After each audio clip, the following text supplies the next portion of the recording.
আসসালামু আলাইকুম। কেমন আছেন সবাই? আলহামদুলিল্লাহ। আজকে একটা খুশির দিন। সকালবেলা কাজ করতে করতে একটা অ্যালার্ম শুনতে পাই যে আজকে আমাদের চাঁদকাঠি রঘুনাথপুর ঈদগাহ উদ্বোধন হবে।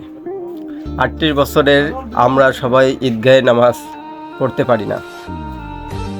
বিগত ৩৮ বছর আমরা মসজিদে ঈদের নামাজ আদায় করি। আমাদের সবার একটা স্বপ্ন ছিল যে আমাদের একটা ঈদগাহ হবে। আর সেই স্বপ্ন বাস্তবে রূপ নিতে চলছে। তাই আমি তাড়াহুড়ো করে দোকান বন্ধ করে চললাম ঈদগাহের ময়দানের দিকে। এবছর থেকে আমরা ঈদের নামাজ ঈদগাহে পড়বো, সেহেতু আমার অনেক খুশি লাগতেছিল। তাই আমি তাড়াহুড়ো করে হাঁটতে হাঁটতে চলে গেলাম ঈদগাহের দিকে। এবার যেতে যেতে দেখি আমার আগে সেখানে সবাই পৌঁছে গেছে। যে দেখি সবাই কাজ করা শুরু করে দিয়েছে। যেহেতু এটা আমাদের ৩৮ বছরের স্বপ্ন, তাই সবাই মিলে একসাথে কাজ করছে।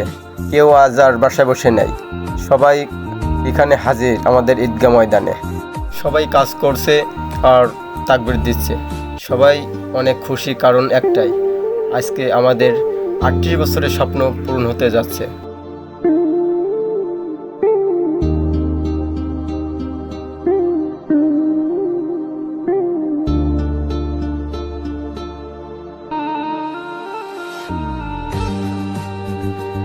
আজকে সবার মনে অনেক খুশি, সবাই কাজ করছে। সেখানে আমাদের মসজিদে ইমাম সাহেবও আছেন, অনেকেই অনেক কথা বলছে, কাজ করছে, খুব ভালো লাগছে। তাই আমাদের আনন্দটা আপনাদের মাঝে তুলে ধরলাম।